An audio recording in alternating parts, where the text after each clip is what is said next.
Tuloy-tuloy po tayo sa ating sumbungan. Okay.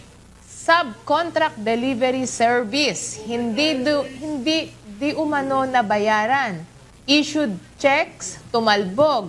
Alamin natin ang detalye ng sumbong mula kay Mr. RJ Iglesia ng Cainta, Rizal. Kasama po natin siya ngayon, Sir RJ. Yan, Sir RJ, Magandang hapon. Yes, magandang hapon. Sir RJ, pakikwento mo nga, paano ba ito nangyari? Papabilisin ko na lang po, bali, tumakbo po kami sa kanila ng almost 1 year. Tapos, nag-bill kami ng almost 1.6 million. Loko. Service. Ang nabayaran nila, around 400,000 lang. Pending na po lahat. May check sila na binigay, nag-bounce. Close account na daw. Kuya, Mr. RJ Iglesia, sino kumpanya ba nirereklamo or may particular na pangalan tayong nirereklamo? Yung company mismo, yung Biyahero, Logisprint. Sir, maraming salamat, no? Sandali lang. Kasi parang nag-ring na naman. Sila ulit. But, Kuya, maraming salamat kasi kahit na ilang beses po kayong bumalik sa mga naging biktima, open po ang sumbong nyo, action agad. Kasi hindi naman po natin pwede sabihin na, ano na po namin yan dati, sir. Ilang beses na po. But at least, ibig sabihin, dun lang natin mamimeasure na may tiwala po sila sa atin. Yes. So, ang laki po ng hindi nabayaran sa inyo. Nasa 1.2. So, sa ngayon po, ay ano po ang pinakahuling transaksyon or pag-uusap na nangyari between you and the Logisprint?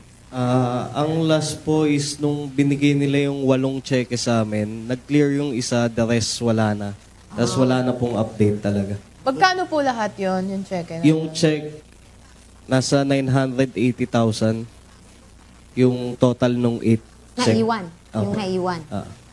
Bali, ang pending nila nasa around 1.2 million. Malaki yun, sir, ma'am. Oo, 1.2 service yun eh. So, At ang inirereklamo? ang nirereklamo nila yun. Sir, ulitin nga po natin para marinig. Si Logisprint po, / Biyahero. Biyahero. So, ilang beses na talaga silang... Saan niyo po ba nalaman? Matanong ko lang. Kuya, saan niyo po nalaman na ang sumbong niyo action agad ay makakatulong sa... Ano pong nagtulak sa inyo para pumunta sa programang ito? Actually, may nakakita lang din namin na may nag-report dito. Kaya lumapit na din kami dito. Ano po ang balita niyo sa mga naunang nag-report? Ang sabi,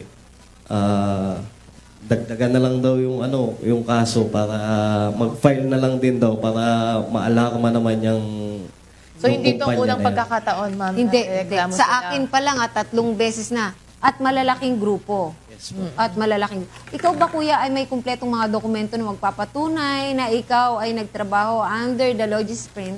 May mga dala po akong proof of billing tsaka mga proof of deliveries po. Oo, okay. Yung po bang sir, yung po bang tawag nito, cheque na to ay ipinasok mo sa bangko? Pinasok po pero in-advise po kami ng bank, sabi close account na daw. Close account. Pero pinatatakan niyo po? Hindi pa po. Okay. Actually. Bakit po natin natanong yan? Alam ko meron tayong resource person, sir. Yes. May resource person po ba tayo? Ayun. Sir, tatawagin po natin na nasa kabilang linya si Police Executive Master Sergeant Salvador de la Cruz Jr., ang walang sawang uma-assist sa ating mga reklamo kagaya nito. Siya ay ang Chief Investigator ng Anti-Fraud and Commercial Crime Unit, CIDG. Magandang hapon sa iyo, Pems de la Cruz. Yes, ma'am.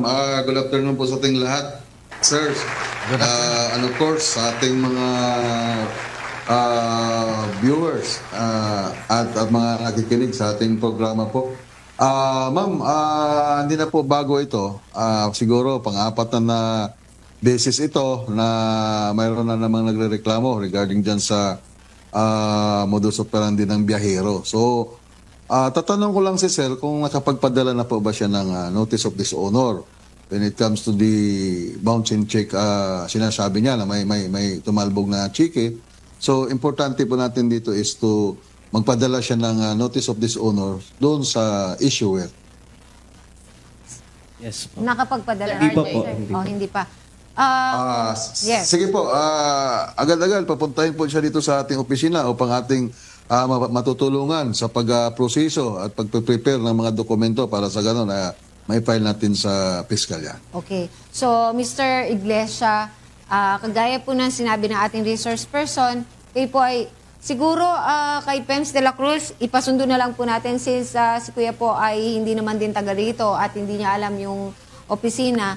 Baka pwede ipasundo na natin siya dito para mas maalalayan. And at the same time, ang pagpunta niyo po doon ay mag-guide kayo sa proseso kung paano natin makakasuhan yung kumpanya na yon. May mensahe ka po ba or panawagan Sa biyahero. sa biyahero or logistics? Baka sakaling nakikinig kasi suki na sila. Panawagan ko lang sa sa biyahero tsaka dyan sa Kerry Express na tinatawag.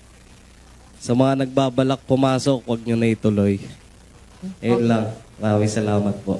Okay. Parang nakangiti na si Nakangiti. Kuya. Yun yung sasabihin ko po. Kuya, ba't ka nakangiti? Ba't At ka- least kasi alam niyang meron siyang Ayun. kakatulong. Oo. Alam niyang merong tutulong sa kanya. Nakakatuwa, no? Kasi pag pumasok ka rito, parang bagsak na bagsak Yes. yung balikat mo. Tapos, pero nakakuha bago pa ka niyang umalis. ngumiti ni Sir RJ. Diba? Ni Sir RJ. sana makuha mo kung ano yung dapat, karampatang.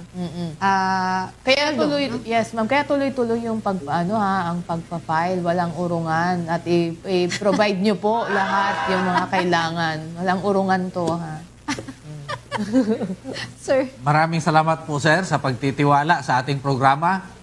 Huwag po kayong mag-alala at maya-maya lang ay ipapasundo na po kayo ng CIDG dito sa studio. Maraming salamat po. wow, thank you.